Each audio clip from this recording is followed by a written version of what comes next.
વિદ્યાર્થી મિત્રો, last video લેક્ચરની અંદર આપણે સવર્ગ સંયોજનોની વ્યાખ્યા જોઈ, આલ્ફ્રેડ વર્નર વિશે વાત કરી કે આલ્ફ્રેડ વર્નર એ પ્રથમ રસાયણ વિજ્ઞાની હતો, સ્વિસ રસાયણ વિજ્ઞાની હતો, સ્વિટ્ઝરલેન્ડનો, કે જેને સૌપ્રથમ વખત સવર્ગ સંયોજનોને ઊંડાણપૂર્વક અભ્યાસ કરીને સવર્ગ સંયોજનની અંદર જે રાસાયણિક બંધ જોવા મળે છે એના બંધન વિશેની ચર્ચા કરી અને આના માટે એને જે સિદ્ધાંત આપ્યો તે વર્નરના સિદ્ધાંતના નામથી ઓળખાય છે. મિત્રો, આપણે એ પણ જોયું કે જે વર્નરે સિદ્ધાંત આપ્યો, બરાબર છે, એની અંદર એને મુખ્યત્વે તો કે સંક્રાંતિ ધાતુઓ બે પ્રકારની સંયોજકતા દર્શાવે છે, બરાબર છે. એની બે પ્રકારની સંયોજકતા દર્શાવે છે, એક પ્રાથમિક સંયોજકતા અને બીજી દ્વિતીયક સંયોજકતા. એની સંકલ્પના રજૂ કરી હતી. તો મિત્રો, પ્રાથમિક સંયોજકતા શું છે આપણને ખ્યાલ આવી ગયો કે કોઈ પણ આયની પદાર્થ છે, દાખલા તરીકે એનો જે ધન આયન છે એ ધન આયનનો જે વીજભાર છે એ તે પરમાણુની પ્રાથમિક સંયોજકતા છે તેમ કહેવાય, બરાબર છે. હવે દ્વિતીયક સંયોજકતા, તો કે દ્વિતીયક સંયોજકતા વિશે શા માટે જરૂર પડી, બરાબર છે, એ આપણે આલ્ફ્રેડ વર્નર ના આપણા પ્રયોગ દ્વારા સમજીશું. આલ્ફ્રેડ વર્નરે શું કર્યું તો કે સવર્ગ સંયોજનો સમજવા માટે cobalt chloride COCl3, cobalt chloride COCl3, બરાબર છે, એનું જલીય દ્રાવણ લીધું સંતૃપ્ત, એની અંદર એમોનિયા નાખ્યો અને એના દ્વારા એને જુદા જુદા તો કે રાસાયણિક પદાર્થો બનાવ્યા જેની અંદર કોબાલ્ટ ક્લોરાઇડ અને એમોનિયા તો કે ભાગ લેતા હતા. હવે આ જે પદાર્થો બન્યા તેનું તો કે દરેક પદાર્થનો એક મોલર સાંદ્રતા ધરાવતું દ્રાવણ બનાવ્યું અને એની અંદર સિલ્વર નાઇટ્રેટ ઉમેરીને પ્રયોગ કર્યા અને એ પ્રયોગોના અવલોકનો પરથી તેને દ્વિતીયક સંયોજકતા વિશેની માહિતી આપી. તો આ પ્રયોગ કેવા હતા એની જસ્ટ ચર્ચા કરી. તો આપણે લખીશું કે કોબાલ્ટ ક્લોરાઇડ અને એમોનિયા વચ્ચેની પ્રક્રિયા દ્વારા એને જુદા જુદા 4 પ્રકારના પદાર્થ બનાવ્યા. પહેલા પદાર્થની અંદર કોબાલ્ટ ક્લોરાઇડ સાથે એમોનિયાના 3 અણુઓ જોડાયેલા હતા. 3 નહીં 6, સોરી, એમોનિયાના 6 અણુઓ જોડાયેલા હતા, બરાબર છે. ત્યાર પછીથી જે બીજો પદાર્થ એને મળ્યો, કોની વચ્ચે પ્રક્રિયા કરીને કોબાલ્ટ ક્લોરાઇડ અને એમોનિયા વચ્ચેની પ્રક્રિયા કરીને એમને બીજો એક પદાર્થ મળ્યો જેની અંદર કોબાલ્ટ ક્લોરાઇડ સાથે એમોનિયાના તો કે 5 અણુઓ જોડાયેલા હતા. ત્રીજો પદાર્થ જે મળ્યો એની અંદર કોબાલ્ટ ક્લોરાઇડ સાથે 4 એમોનિયાના અણુઓ જોડાયેલા હતા અને અંતિમ જે ચોથો પદાર્થ મળ્યો એની અંદર પણ કોબાલ્ટ ક્લોરાઇડ સાથે એમોનિયાના 4 અણુઓ જોડાયેલા હતા. મિત્રો, એમના રંગો પણ અલગ અલગ હતા. દાખલા તરીકે જે કોબાલ્ટ ક્લોરાઇડ 6Na3 છે, બરાબર છે, એનો જે રંગ મળતો એ પીળાશ પડતો રંગ હતો, એટલે પીળો રંગ હતો. કોબાલ્ટ ક્લોરાઇડ 5Na3 જે પદાર્થ હતો એમાં તો કે જાંબુડિયો રંગ મળ્યો, પર્પલ કલર મળ્યો આ પ્રકારના સ્ફટિકમાં. 4Na3 ધરાવતા બેન્ડેજો બંનેમાં તો કે બંનેના સ્ટ્રક્ચર એક સરખા છે, બંનેના સૂત્રો એક સરખા છે, સ્ટ્રક્ચર પણ સૂત્રો ક્યાં છે, એક સરખા છે. તો અહીંયા આપણને જે રંગ મળ્યો એ લીલો મળ્યો અને અહીંયા જે રંગ મળ્યો એ જાંબલી રંગ મળ્યો. આ રીતે હવે શું કર્યું, આ જે ચારે પદાર્થ છે એ દરેકનું એક મોલર સાંદ્રતા ધરાવતો દ્રાવણ બનાવ્યું અને આ બધાની અંદર સિલ્વર નાઇટ્રેટ ઉમેર્યો. સિલ્વર નાઇટ્રેટનું પ્રમાણ કેવું રાખ્યું, વધારે રાખ્યું. 1 મોલરની સાપેક્ષમાં દાખલા તરીકે 3 મોલર સાંદ્રતા ધરાવતું 3 મોલ તો કે 1 મોલર સાંદ્રતા ધરાવતું દ્રાવણ અંદર રાખ્યું. તો તેમની વચ્ચે પ્રક્રિયા થઈ, સિલ્વર નાઇટ્રેટ સાથે પ્રક્રિયા થઈ. તો અહીંયા આપણે દર્શાવીએ સિલ્વર નાઇટ્રેટ EgNO3 અને હવે એને શું કર્યું તો કે એને પછી એનું અનુમાપન કર્યું અને અનુમાપન પરથી સિલ્વર ક્લોરાઇડ કેટલા પ્રમાણ મળ્યો, બરાબર છે, એ શોધી નાખ્યો. તો અહીંયા શું થયું કે સિલ્વરે ક્લોરીન સાથે પ્રક્રિયા કરી અને એને કારણે બંનેનું જે દ્રાવણ છે એના મિશ્રણ કરવાથી આપણને સિલ્વર ક્લોરાઇડ અવક્ષેપિત થયેલું જોવા મળ્યો અને એમાં એના મોલ કેટલા મળ્યા, 3 મોલ સિલ્વર ક્લોરાઇડ ના મળ્યા. પહેલા પદાર્થમાંથી 3 મોલ સિલ્વર ક્લોરાઇડ મળ્યો.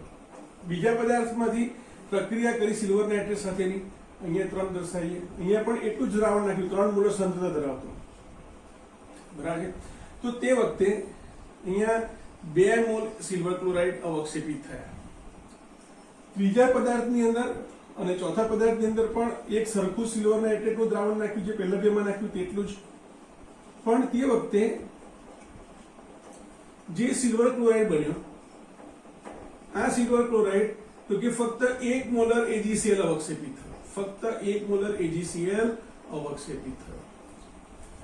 તો વર્ગને વિચાર આવ્યો કે દરેક જગ્યાએ કોબાલ્ટ ક્લોરાઇડ તો છે અને પેલો તો સમજો કે સામાન્ય રીતે મારી પાસે એક ટેસ્ટ ટ્યુબની અંદર કોબાલ્ટ ક્લોરાઇડ છે COCl થઈ ગયો, એમાં એને પાણીમાં નાખવું તો શું થશે, એમાંથી CO3+ બનશે અને 3Cl- ઉત્પન્ન થશે. હવે જેટલું CaCl છે એટલું સિલ્વર નાઇટ્રેટનું દ્રાવણ નાખું તો સિલ્વર નાઇટ્રેટના 3 મોલ Ag+ શું કરશે તો કે Cl સાથે પ્રક્રિયા કરશે અને એમાંથી 3 મોલ AgCl બનાવશે. એનો અર્થ કે COCl3 1 મોલ COCl3 હોય અને 1 મોલ AgNO3 હોય તો આ 1 મોલ અહીંયા 1 મોલમાં 3 મોલ બન્યા Cl બરાબર. 3 મોલ Ag સાથે પ્રક્રિયા કરીને તો કે 3 મોલ AgCl આપે. એનો અર્થ એવો છે કે COCl3 માં બધા જ ક્લોરીન છે એ શું થયા આયનીકરણ પામ્યા હોય તો જ 3 મોલ Cl ઉત્પન્ન થયા હોય અને તો જ તે 3 મોલ Ag+ સાથે 3 મોલ સિલ્વર ક્લોરાઇડ બનાવતા હોય. પણ ધારો કે હું 1 મોલ COCl3 નાખું અને 2 મોલ AgCl મળે, હું સિલ્વર નાઇટ્રેટ તો વધારે જ નાખું છું પણ 2 મોલ AgCl બને, એનો શું થયો કે હજુ અહીંયા COCl 3 મોલમાંથી એટલે કે 3 Cl માંથી એક છે હજુ પણ કેવો છે તો કે કોબાલ્ટ સાથે જોડાયેલો હશે. મિત્રો તો આ બેઝ ઉપર વિચાર્યું વર્નરે કે અહીંયા નો ડાઉટ અહીંયા ક્લોરીન તો મળે છે પણ અહીંયા 3 મોલ ક્લોરીન મળ્યો, અહીંયા 2 મોલ મળ્યો અને અહીંયા 1 મોલ મળ્યો. એનો અર્થ એવો થયો કે કોબાલ્ટની સાથે ક્લોરીન પહેલા સિવાયના બાકીના 3 પદાર્થમાં તો કે જોડાયેલો હશે બરાબર છે. સંપૂર્ણપણે ક્લોરીન તો કે આયનીકરણ પામેલો નહીં હોય. જો COCl3 માંના 3 Cl- સ્વરૂપે આયનીકૃત થયા હોત તો 3 મોલ AgCl આપણને દરેક જગ્યાએ મળત. તો એના પરથી વિચાર આવ્યો કે સાથે અહીંયા એમોનિયા પણ છે બરાબર છે. અહીંયા જે સ્ફટિક છે એ સ્ફટિકનું જે પ્રમાણસૂચક સૂત્ર મળ્યું બરાબર છે એની અંદર 100 N તો હતા જ. એનો અર્થ એવો કે એમોનિયા પણ વાયુ સ્વરૂપે મુક્ત થતો નથી. એનો અર્થ એવો થયો કે એમોનિયા પણ કોબાલ્ટ સાથે જોડાયેલો હોવો જોઈએ. એટલે એને વિચાર આવ્યો કે જે કોબાલ્ટ ધાતુ આયન છે આપણો, આ ધાતુ આયનની સાથે તો કે એમોનિયા જોડાયેલો હોવો જોઈએ. તો કેવી રીતે જોડાયો હશે?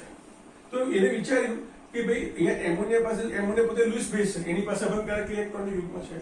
તો આને આપણને ખબર છે કે કોબાલ્ટ સંક્રાંતિ ધાતુ છે અને Sankranti ધાતુઓમાં 3D 4S 4B 4D કક્ષકો ખાલી હોય છે. તો એની ખાલી કક્ષકો સાથે એ સવર્ગબંધથી જોડાતા હોવા જોઈએ અને આવા 6 એમોનિયા છે એ કોબાલ્ટ સાથે કેવા સવર્ગબંધથી જોડાતા હોવા જોઈએ. સાથે સાથે અહીંયા જે ક્લોરીન આયનીકરણ પામતા નથી પાણીમાં ઉમેરતી વખતે તો તે Cl પણ શું હોવા જોઈએ તો કે તે Cl પણ તો કે સવર્ગબંધથી કોબાલ્ટ સાથે જોડાયેલા હોવા જોઈએ.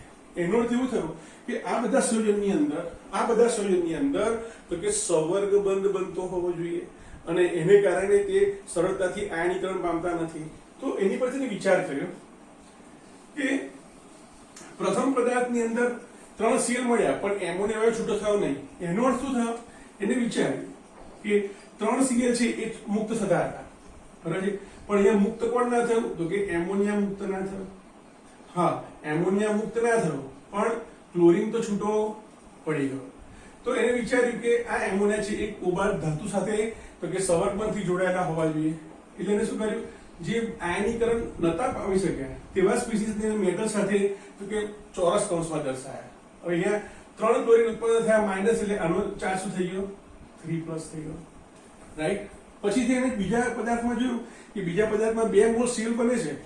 3 Cl માંથી 2 મોલ Cl બને, ધેટ મીન્સ કે એમાં 1 Cl સવર્ગબંધથી જોડાયેલો હોવો જોઈએ. એટલે એને બીજા પદાર્થ માટે પણ જોયું કે કોબાલ્ટ ધાતુ સાથે એમોનિયાના 5 અણુ તો સવર્ગબંધ બનાવતા જ હશે પણ 3 Cl પૈકીને 2 Cl મુક્ત થયા અને એને કારણે તે અવક્ષેપિત થયા. પણ અહીંયા હજુ 1 Cl એવો હોવો જોઈએ કે એ પણ સવર્ગબંધથી ધાતુ સાથે જોડાતો હોવો જોઈએ આ રીતે બરાબર છે. એટલે જે બિન આયનીકૃત સંયોજનો હતા, જે અણુ હતા કે આયનો હતા, એમને શું કર્યું તો કે ધાતુ સાથે ચોરસ કૌંસમાં દર્શાવ્યા. એ જ પ્રમાણે બાકીના બેની અંદર તમે જુઓ તો 1 Cl મુક્ત થાય છે. અહીંયા 1 Cl આયન મુક્ત થાય છે બરાબર છે પણ એનો શું થયું કે 2 Cl કોબાલ્ટ સાથે જોડાયેલ છે અને એમોનિયા પણ સવર્ગબંધથી જોડાયેલ છે. એટલે એને આ રીતે CO એની સાથે પેલા 4 Na3 અને 2 Cl એને આ રીતે મોટા કૌંસમાં દર્શાવ્યા. એ પ્રકારે અંતિમ પ્રક્રિયામાં પણ એને આ રીતે સૂત્ર તૈયાર કર્યું. આમ સવર્ગબંધ માટે એને તો કે આ પ્રકારે તો કે સૂત્રો તૈયાર કર્યા બરાબર છે. હવે એને કીધું કે સંક્રાંતિ ધાતુ આયન છે એની અંદર 2 પ્રકારના બંધન હોવા જોઈએ. બંધન એટલે શું? સંયોજકતા. વર્નેરે જોયું કે સંક્રાંતિ ધાતુ આયનથી બનતા સબળ સંયોજનોમાં બે પ્રકારના સંયોજન હોવા જોઈએ. પહેલી સંયોજકતા કઈ? તો કે એની ઉપર જે ચાર્જ છે તે તમે જો Na3 0 ચાર્જ છે, તો આ પ્લસ કોને મળશે? કોબાલ્ટને મળશે. તો એવી રીતે અહીંયા તમે જો Na3 0 છે, અહીંયા Cl કેવો છે? -1 છે, બરાબર છે. આ -2 છે, તો એની ઉપર અહીંયા શું ચાર્જ થયો? 2 પ્લસ થયો. અહીંયા -1 છે, તો અહીંયા આવશે -1, 1 માઇનસ, બરાબર છે. અને એના દ્વારા સંયોજન બનાવ્યા આ રીતે મિત્રો. કેવી રીતે? તો કે CO NH3 6 ટાઈમ્સ 3 Cl, આ જે બહાર હતા એને આ રીતે મૂકી દીધા. અહીંયા તો કે CO NH3 5 ટાઈમ્સ અને Cl, બે Cl, એક Cl અંદર છે અને બે Cl જે બહાર છે એને આ રીતે દર્શાવ્યા. એટલે અહીંયા તો કે CO NH3 4 times Cl2 Cl, અહીંયા પણ તો કે CO NH3 4 ટાઈમ્સ Cl2 અને Cl. આથી વર્ણને કીધું કે સંક્રાંતિ ધાતુ આયન સવર્ગ સંયોજનમાં સંક્રાંતિ ધાતુ આયનમાં બે પ્રકારની સંયોજકતા છે. એક પ્રાથમિક સંયોજકતા જે તે સંક્રાંતિ ધાતુના આયન પરનો વીજભાર દર્શાવે છે અથવા ઓક્સિજનાંક દર્શાવે છે. અને બીજી સંયોજકતા એવી છે કે જે આયનીકરણ પામતી નથી અને તે તો કે ધાતુ સાથે સીધી જ જોડાયેલી, સવર્ગપંથી જોડાયેલ, બરાબર છે, સંયોજકતા છે. આમ દ્વિતીયક સંયોજકતાનો અર્થ શું થયો? તો કે સંક્રાંતિ ધાતુ આયન સાથે સીધી જ, એમણે વ્યાખ્યા લખી એની, તો કે આમ વર્નરે દર્શાવ્યું કે સંક્રાંતિ ધાતુની સાથે સીધા જ જોડાયેલ અણુ પણ છે અને આયન પણ છે. જોડાયેલ અણુ અને આયન, બરાબર છે, ની સંખ્યા, બરાબર છે, ને દ્વિતીયક સંયોજકતા કહે છે. સાથે સાથે મિત્રો તમે અહીંયા જોયું કે આનો રંગ કેવો છે? પીળો છે. આ રંગ કેવો છે? લીલો, જાંબલી રંગ છે, જાંબુડિયો રંગ છે. આનો રંગ કેવો છે? જાંબુડિયો છે. આનો રંગ કેવો મળ્યો? તો કે લીલો મળ્યો અને આનો રંગ જાંબલી મળ્યો. તો અહીંયા મિત્રો બંને પદાર્થોના સૂત્રો એક સરખા છે, પરંતુ તેમના રંગ અલગ અલગ છે, એટલે તેના ગુણધર્મો ક્યાં છે? જુદા જુદા છે. તો વૈજ્ઞાનિક વર્નરે પણ એવું દર્શાવ્યું કે આ રીતે સમાન અણુસૂત્ર ધરાવતા સંયોજનો હોય કે જેમના ભૌતિક ગુણધર્મો, રાસાયણિક ગુણધર્મો જુદા જુદા હોય, તો તેવા સમઘટકો, તેવા સંયોજનો માટે સમઘટકતા શબ્દ આપ્યો.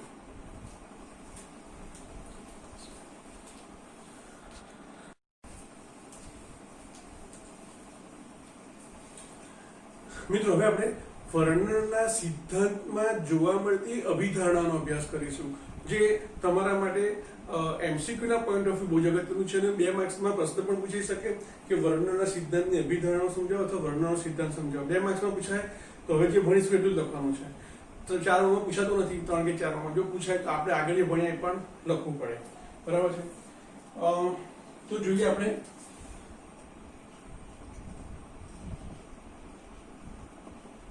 વર્નરના સિદ્ધાંતની અભિધારણાઓ. મિત્રો આ અભિધારણાઓ સમજતા પહેલા આપણે એક વખત ફરીથી એક સ્ટ્રક્ચર દોરી દઈએ આપણે, અને એ સ્ટ્રક્ચર દ્વારા આપણે તો કે આ જે અભિધારણો છે સમજવા માટે પ્રયત્ન કરીશું. તો જસ્ટ ઇમેજિન કરો કે મારી પાસે ધારો કે કોબાલ્ટ છે.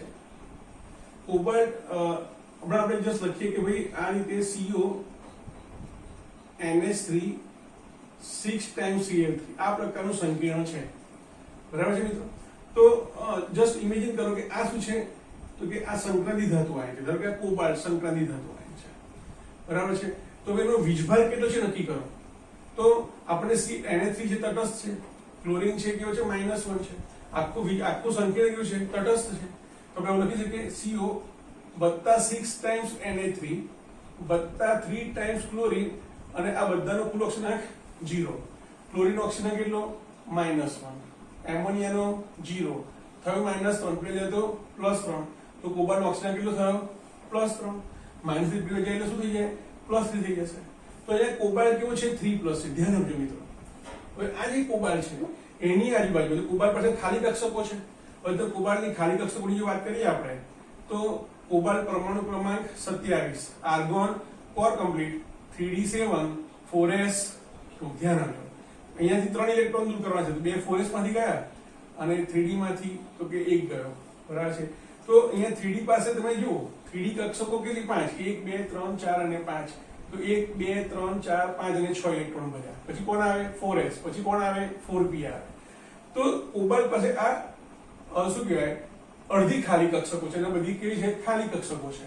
પરિણામે તો કે કોબાલ્ટ પાસે ખાલી કક્ષકો હોવાને કારણે શું કરે એ એમોનિયાના અબંધકારક ઇલેક્ટ્રોન યુગ્મને સ્વીકાર કરે અને ક્લોરાઇડ પાસેના પણ કરી શકે. હા, તો અહીંયા શું થયું કે 6 જે એમોનિયા છે એ પોતાના અબંધકારક ઇલેક્ટ્રોન દ્વારા અબંધકારક ઇલેક્ટ્રોન યુગ્મ લોન પેર ઇલેક્ટ્રોન દ્વારા એ કોબાલ્ટની ખાલી કક્ષકો સાથે જોડાય. તો ધારો કે આ એમોનિયા એની આ લોન પેર આ રીતે જોડે છે ખાલી કક્ષકમાં, બીજો એમોનિયા એની ખાલી કક્ષક આ રીતે જોડાય. બરાબર છે.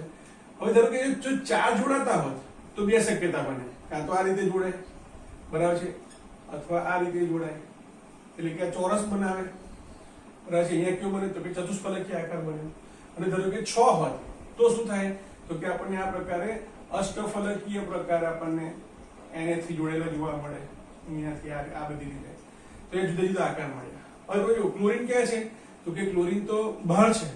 બરાબર છે. પાણીમાં નાખો તો આ ક્લોરીન છૂટો પડી જાય છે. ધ્યાન આપજો મિત્રો. પણ અહીંયા પાણીમાં ઉમેરવામાં આવતા 3 ક્લોરીન આયન છૂટા પડે છે એની પ્રાથમિક સંયોજકતા નથી. પ્રાથમિક સંયોજકતા તો નક્કી થાય ફક્ત ને ફક્ત ઓક્સિજન આંક પરથી. હમણાં આપણે જે શોધ્યું એ પરથી નક્કી થાય. મિત્રો વિદ્યાર્થીઓ બહુ જ ભૂલ કરતા હોય છે. હવે ઘણા વિદ્યાર્થીઓ શું કરતા હોય ધારો કે બીજું સૂત્ર આવું છે CONA3 5Cl અને 2Cl. તો અહીંયા 2 પાણીમાં નાખો તો 2 Cl છૂટા પડી જાય. તો કોબાલ્ટની સંયોજકતા પ્રાથમિક કેટલી તો કે 2 ના એની સંયોજકતા તો 3 જ છે. જો તમે શોધી નાખો કોબાલ્ટની શોધ્યું હોય તો કોબાલ્ટ X એમોનિયા 0 અને 3 ક્લોરીન છે એની -1. બરાબર ડાયરેક્ટ દો તો કેટલી થઈ ગઈ +3 થઈ ગઈ. તો વિદ્યાર્થી મિત્રો આવી ભૂલ ક્યારેય ના કરશો. પ્રાથમિક સંયોજકતા એક ધાતુના ઓક્સિડેશન આંક બરાબર છે એ પ્રાથમિક સંયોજકતા દર્શાવે છે. બરાબર છે. તો અહીંયા આપણે આ અભિધારણોને સમજવા માટે પ્રયત્ન કરીએ. પહેલી અભિધારણા લખીએ કે સવર્ગ સંયોજનોમાં સંક્રાંતિ ધાતુ એ પરમાણુ પણ હોઈ શકે આયન પણ હોઈ શકે. સંક્રાંતિ ધાતુઓ 2 પ્રકારની સંયોજકતા સંયોજકતાનો અર્થ શું થયો બંધન 2 પ્રકારથી જોડાય છે. સંયોજકતા એનો બીજો અર્થ શું થાય બંધન. 2 પ્રકારના બંધન ધરાવે છે. બરાબર છે. એકનું નામ પ્રાથમિક સંયોજકતા અને નંબર 2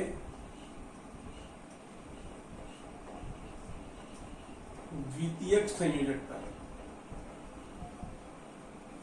ધ્યાન આપજો. નંબર 2 હવે પ્રાથમિક સંયોજકતા માટે લખીએ આપણે કે ભાઈ પ્રાથમિક સંયોજકતા શું છે. બુકમાં તમે વાંચશો તો કન્ફ્યુઝ થશો. બરાબર છે.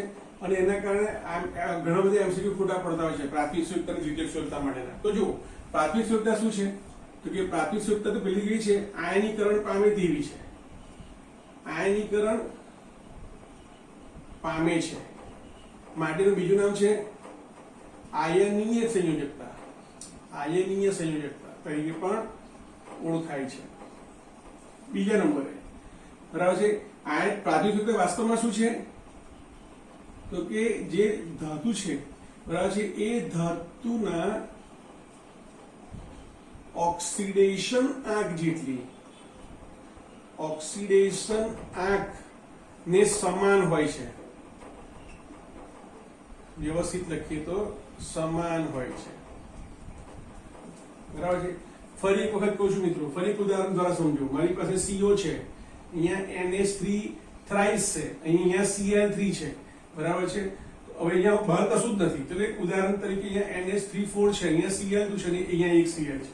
પાણીમાં નાખશો તો આ Cl માઇનસ દૂર થશે, બરાબર છે. તો એની પ્રાથમિક સંયોજકતા નથી. બુકમાં શબ્દો લખેલો છે કે ભાઈ આયનીકરણ પામે છે, તો આયનીકરણ તો ન્યાનું થયું, તો ભાઈ સંયોજકતા એક જ થઈ ને? તો કે ના, આ એની સંયોજકતા ના કહેવાય. સંયોજકતા કોની કહેવાય? તો કે ધાતુ આયની પોતાની ઓક્સિજન આંક જે છે, વીજભાર છે પોતાની પરનો, એને આપણે પ્રાથમિક સંયોજકતા કહીશું. તો કીધું શોધાય તો કે CO ની ઓક્સિડેશન આંક એના બરાબર 4 ટાઈમ્સ Na3 ના ઓક્સિડેશન આંક વત્તા 3 ક્લોરીન ના ઓક્સિડેશન આંકનો સરવાળો 0, ઉપર કોઈ ચાર્જ નથી એટલા માટે, બરાબર છે. તો અહીંયા એમોનિયા માટે 0 છે, Cl માટે માઇનસ, એટલે -3 થયા આ રીતે. તો CO નો ઓક્સિજન કેટલો થાય? +3 થશે. યાદ રાખો મિત્રો, પ્રાથમિક સંયોજકતા એ ધાતુના ઓક્સિડેશન આંકને સમાન હોય છે, અને ધાતુનો ઓક્સિડેશન આંક ધારો કે અહીંયા CO3+ છે, તો એને સંતોષાય કેવી રીતે? તો કે ઋણ આયન દ્વારા 3 Cl માઇનસ લઉં, બરાબર છે, તો ઋણ આયન દ્વારા સંતોષાય.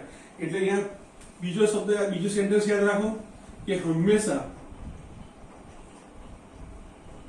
ધન, અહીંયા આપણે CO ધાતુ હંમેશા ધન હોય એટલે હંમેશા ઋણ આયન વડે સંતોષાય છે. હંમેશા ઋણ આયન વડે જ સંતોષાય છે, બરાબર છે. ધારો કે Fe2+ હોય, બરાબર છે, તો એ Cl માઇનસ થી જ સંતોષાય, બરાબર છે. એના પછીથી હવે વાત કરીએ આપણે દ્વિતીયક સંયોજકતા વિશે. દ્વિતીયક સંયોજકતા, દ્વિતીયક સંયોજકતા પાણીમાં નાખો છો ત્યારે એ છૂટી પડે છે? તો કે ના, તમે આને પાણીમાં નાખો તો આ સીએલ છૂટો થાય, પણ આ એમોનિયા અને ક્લોરીનના તો કે સ્પીસીસ છૂટા, ઘટકો છૂટા ના પડે. એટલે દ્વિતીયક સંયોજકતા હંમેશા કેવી છે? બિન આયનીકરણ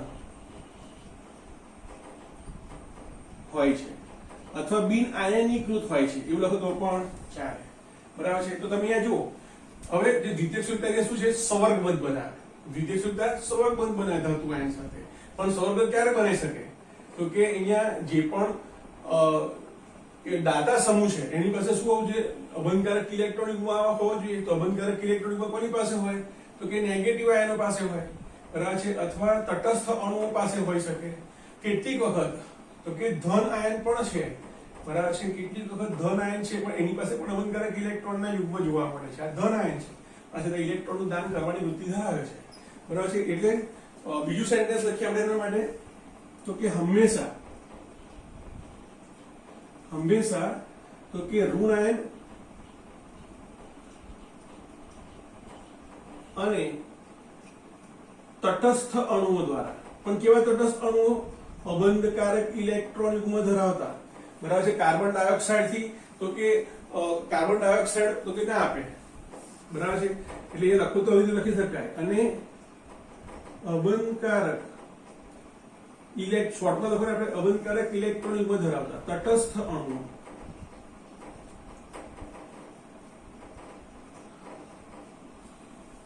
વડે સંતોષાય છે, વડે સંતોષાય છે, બરાબર છે. તે શું કરે છે? તો કે તે ધાતુ સાથે સંવર્ગબંધથી જોડાય છે.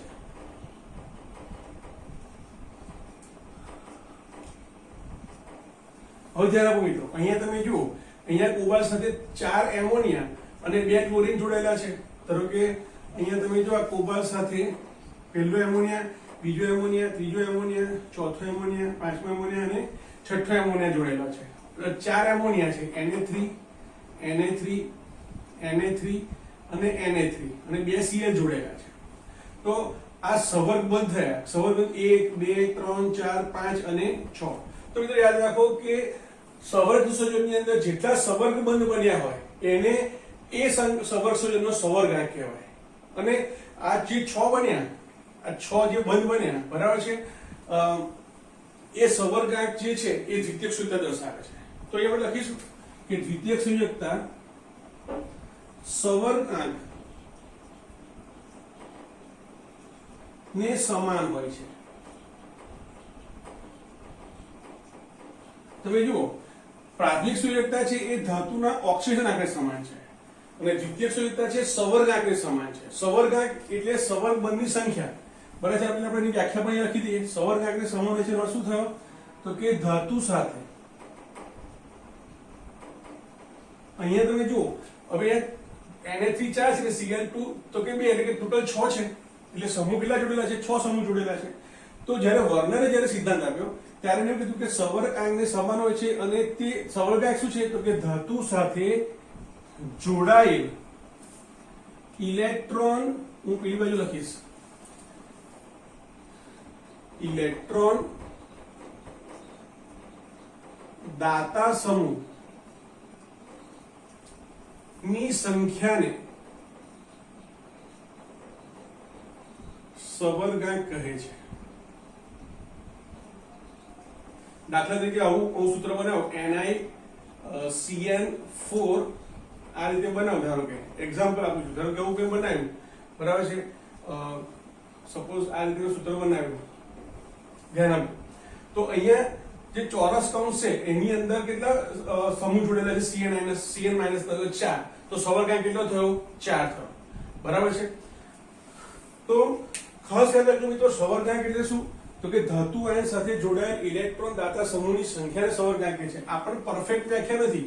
પરફેક્ટ વ્યાખ્યા શું થાય તો કે સંક્રાંતિ ધાતુ આયન સાથે જેટલા સંવર્ગબંધ બનતા હોય તે સંવર્ગબંધની સંખ્યાને સંવર્ગાંક કહેવાય. પણ એની વ્યાખ્યા આપણે ડિટેલમાં પછી જોઈશું. આપણે તો સિદ્ધાંત જે વર્નરે આપેલો એનો આપણે સ્ટડી કરી રહ્યા છે. હવે તો કે પ્રાથમિક સંયોજકતા થઈ ગયું, દ્વિતીયક સંયોજકતા થઈ ગયું. બરાબર છે.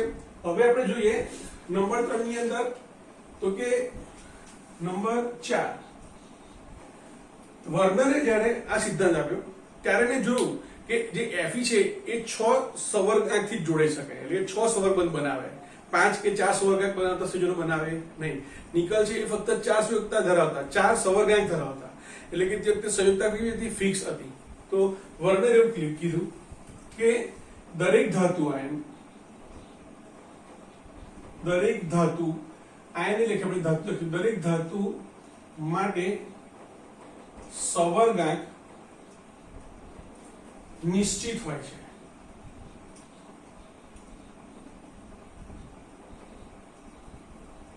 પણ પછીથી ખબર પડી પાછળથી માલુમ પડ્યું કે ધાતુ એક કરતા વધારે સંવર્ગાંક ધરાવતા સંયોજનો આપે છે. દાખલા તરીકે Fe છે એ Cn ના 6 સમૂહ સાથે જોડાય 6 લિગેન્ડ સાથે એટલે લિગેન્ડ પછીથી કહીશું આપણે તો કે 6 Cn સાથે જોડાય તો અહીંયા સંવર્ગાંક કેટલો થયો 6 થયો. પણ FeCO5 પણ બનાવે છે તો અહીંયા 5 છે તો સંવર્ગાંક કેટલો થયો 5 થયો. બરાબર. પાછળથી એવું માલુમ પડ્યું કે ધાતુ છે એક કરતા વધારે સંવર્ગાંક ધરાવતા સંયોજનો પણ બનાવે છે. ત્યાર પછી નંબર 5 તો કે દ્વિતીયક સંયોજકતા.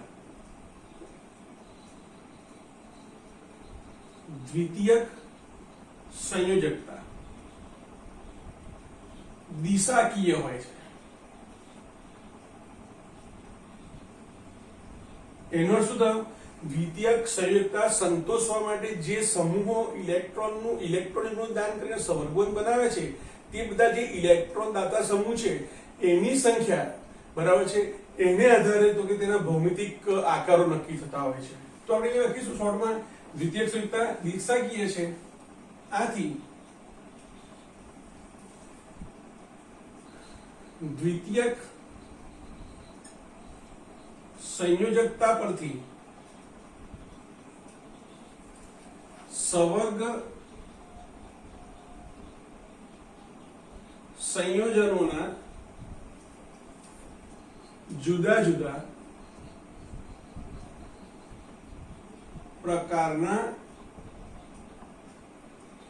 ભૌમિતિક આકારો પ્રાપ્ત થાય છે. ભૌમિતિક આકારો પ્રાપ્ત થાય અથવા મળે છે.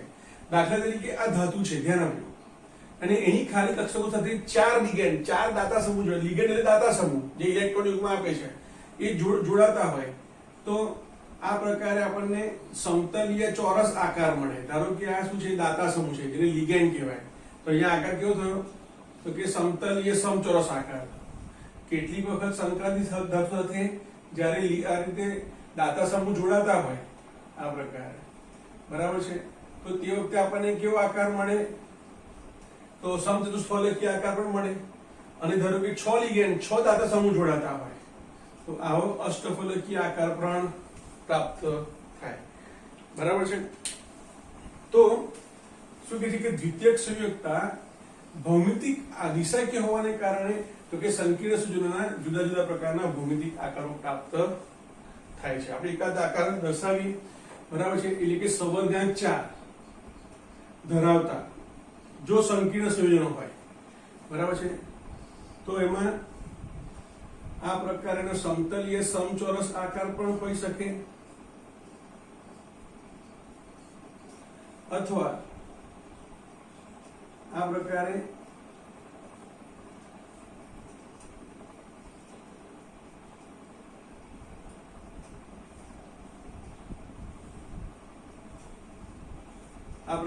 સમચતુષ્ફલકીય આકાર પણ થઈ શકે. અને જો સંવર્ગાંક 6 હોય એટલે કે 6 સમૂહ જોડાતા હોય સંવર્ગબંધથી, બરાબર છે, તો તે વખતે આપણને આ રીતે